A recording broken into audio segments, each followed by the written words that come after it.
Hello, my name is Kelly Bluen. I am a certified Zentangle teacher. Welcome to 15 Minutes of Zen. In these videos, I show you how to make one tangle using the Zentangle method of drawing. Today I'm using a Micron pen. This is a PN plastic nib. Any fine line pen will work. I have a pencil for some drawing and shading and a blending tool called a tortillion. I'm also using a 2" by 2" Zentangle brand tile called the Bijou. All of these are available on zentangle.com, or you can use whatever you have around your home. Okay, let's get started. Today's tangle is called Fife, and it was created by Molly Hollibaugh, who is part of Zentangle Incorporated. Okay, this is a grid pattern, so we're going to begin by putting a dot in each of the four corners. But we're not going to connect those quite yet. So now I need 2 more dots in the center here, and it's a little hard to gauge what the center is, so I'm just going to kind of guess. And then I need 2 more down here. So I want 3 somewhat equal sections. It goes a little darker for you to see. Then we need 2 on each of these sides.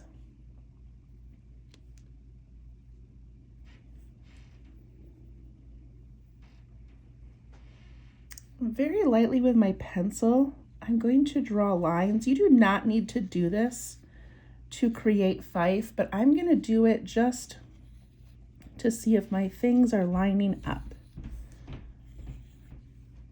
So I'm connecting those, and I can see that this part here is really wide, so I'm actually going to move my dots over a little bit,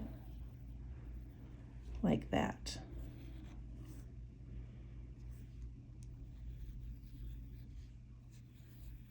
Okay, just lay it out how you want. Okay, once we have our grid, we're going to go ahead and pick up our pens. This is such a fun one to make because it's essentially just using a curved line over and over and over again. So it's not hard to draw. It just becomes a little more intricate and complicated as we go, which makes it beautiful.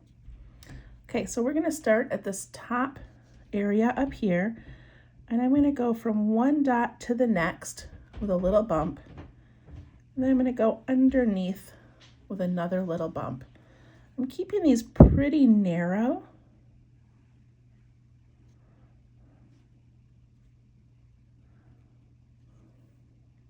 Like that. Then I'm going to go ahead and do the next set.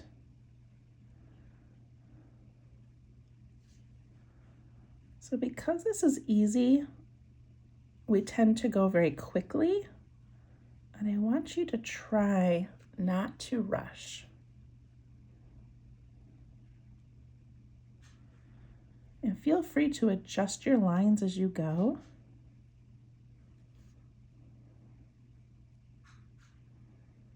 I moved that one down a little bit. Again, keeping these pointed on the ends and narrow in the center.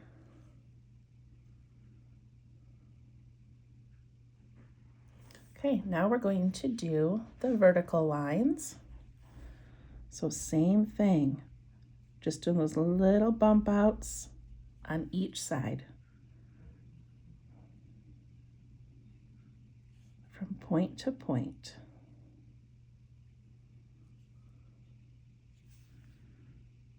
Do it again.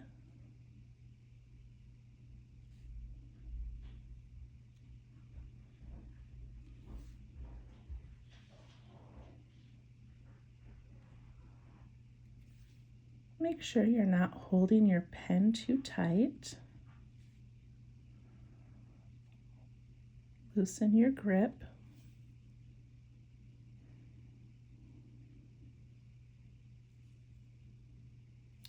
And one more row of those.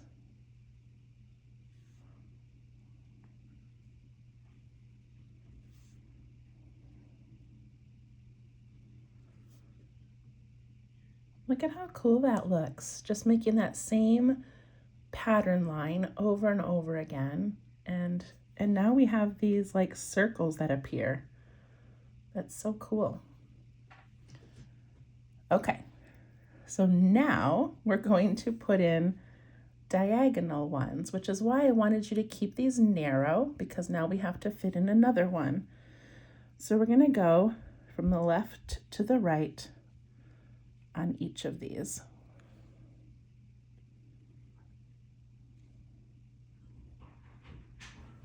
Like that.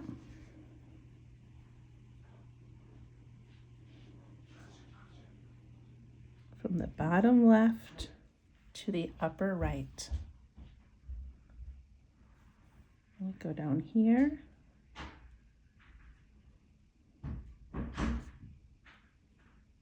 Try to tuck those right into that crevice.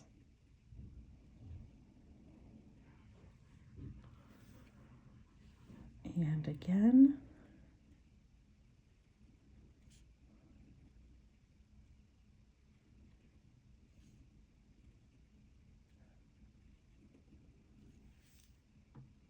Look at how cool that looks. And now we had those little circles, and now we have these like floral or star shapes. I just love that. And we're still not even done. But this is one of those tangles that you can do. It's a great space filler. It's also something you can do with just 4 dots. You can make this cool pattern, or you could make, you know, a cube that has 4 sections. So it's very versatile. Okay, now that we've got that done, we're going to go from the top left to the bottom right. So the trick here is, I'm going to turn my tile a little bit. The trick here is keeping that curve going, but then jumping over and coming out the other side. So see what I mean about keeping that curve going?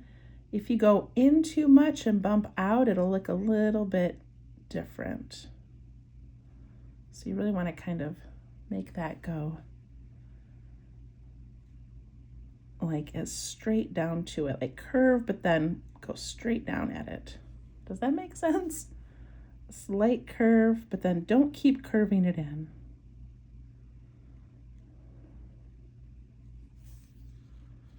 That one looks like a banana, and that's okay.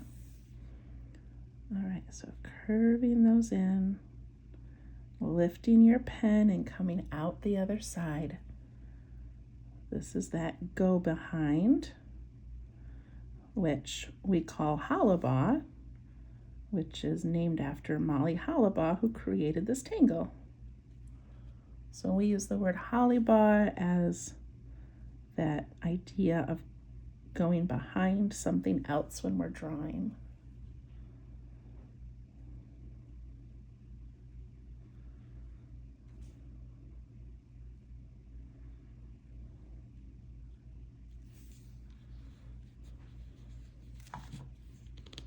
Look at that. Isn't that beautiful? I just love it.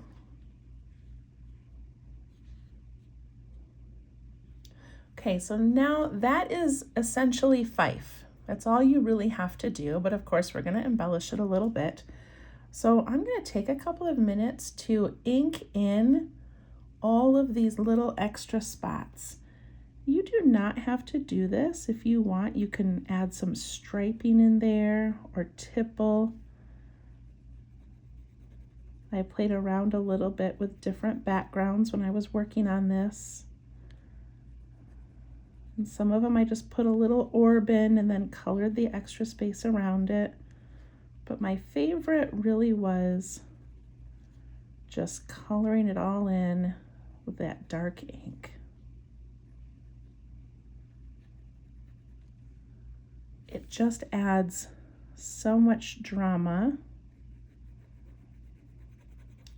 Dark space and the light space.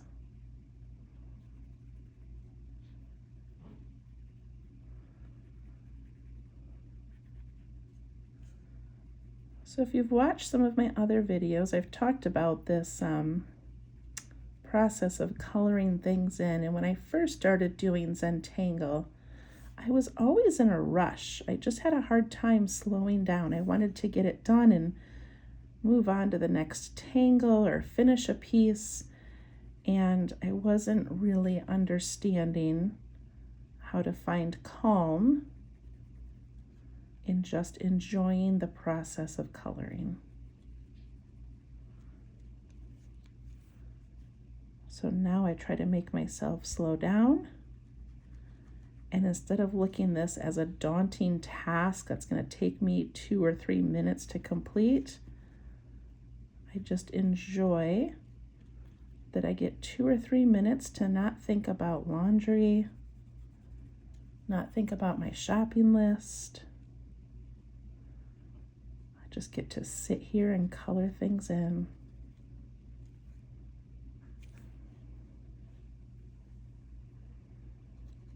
Also, during this darkening, you can make some of your things a little bit smaller. Just by adding some ink, you can sort of change the shape of some of those if you need to.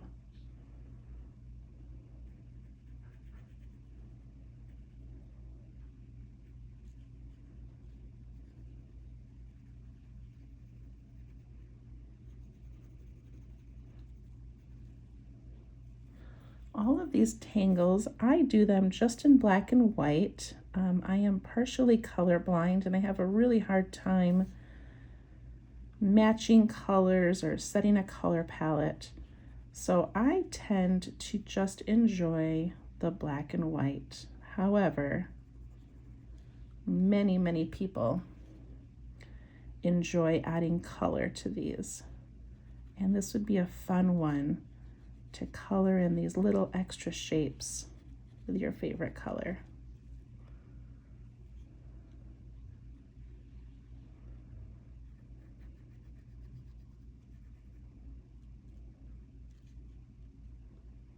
So I'm also kind of filling in, I don't know if you can see right here, it's not much, but there's this little kind of a white area, and I'm just coloring those in where those points meet, just so we don't have any little empty spaces down there.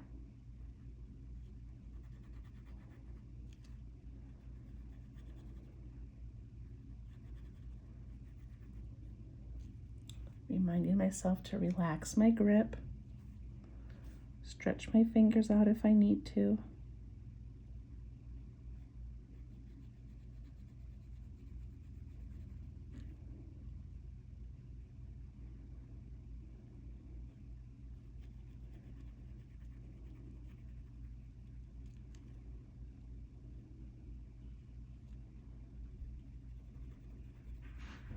Almost done.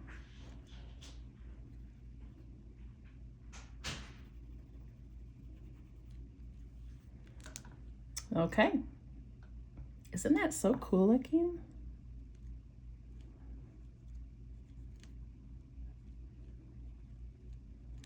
Just going back and filling in some of those little spots.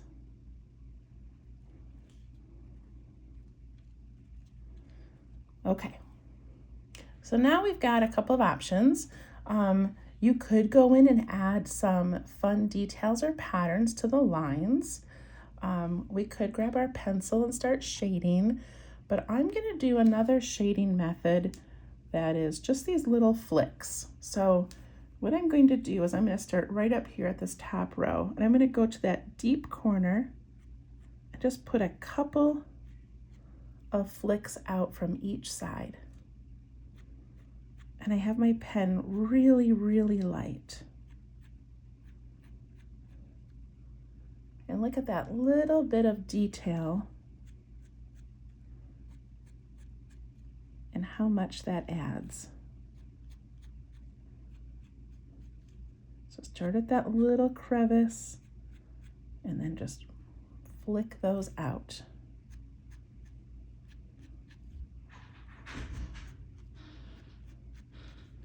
And some of them can be short. Some of them can be a little bit longer.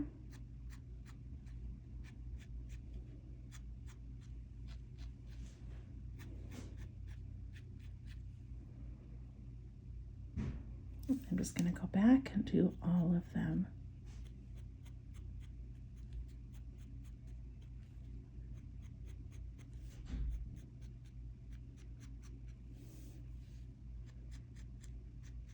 And we could go back and add some shading with our pencils. Maybe I'll do that a little bit just to show you what that looks like. But you get a pretty good effect with just using your pen.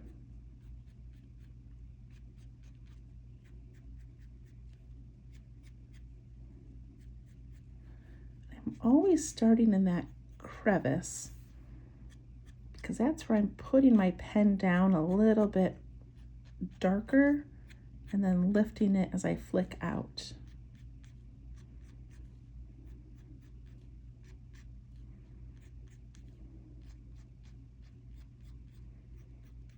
You might have to step back and look at yours for a minute and make sure you're getting all of them and not missing any.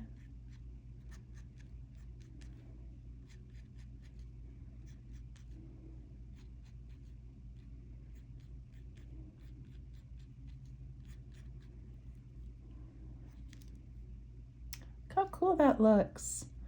Okay, and then I like to add an extra little line called an aura around the outside. This is not necessary, but I just like how that looks.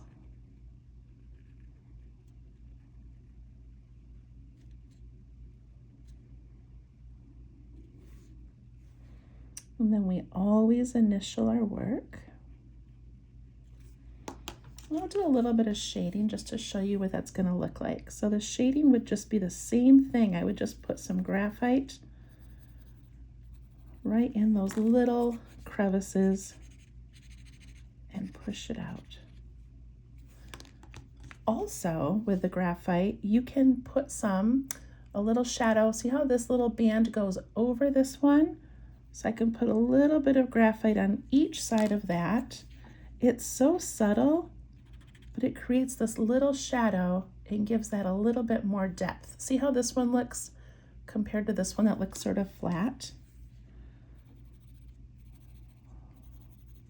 So add graphite in those crevices, and then right where that band goes over the other one, put a little shadow on the outside. Look how cool that looks. I wasn't going to do graphite on all of them, but now I am.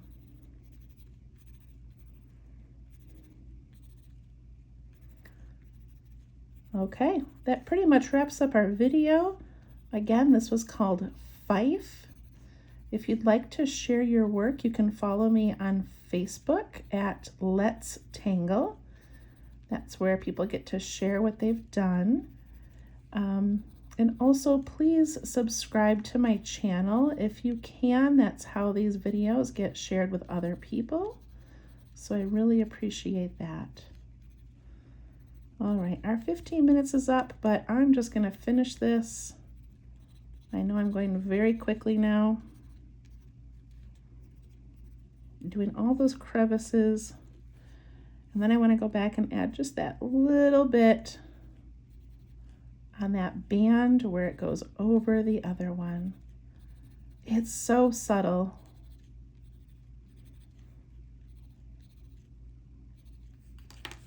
But just gives it a cool look. And when you're pushing these little edges out, you want that white space in the center so that it gives it like a dark, and then this little light area. You can't have a shadow without the light.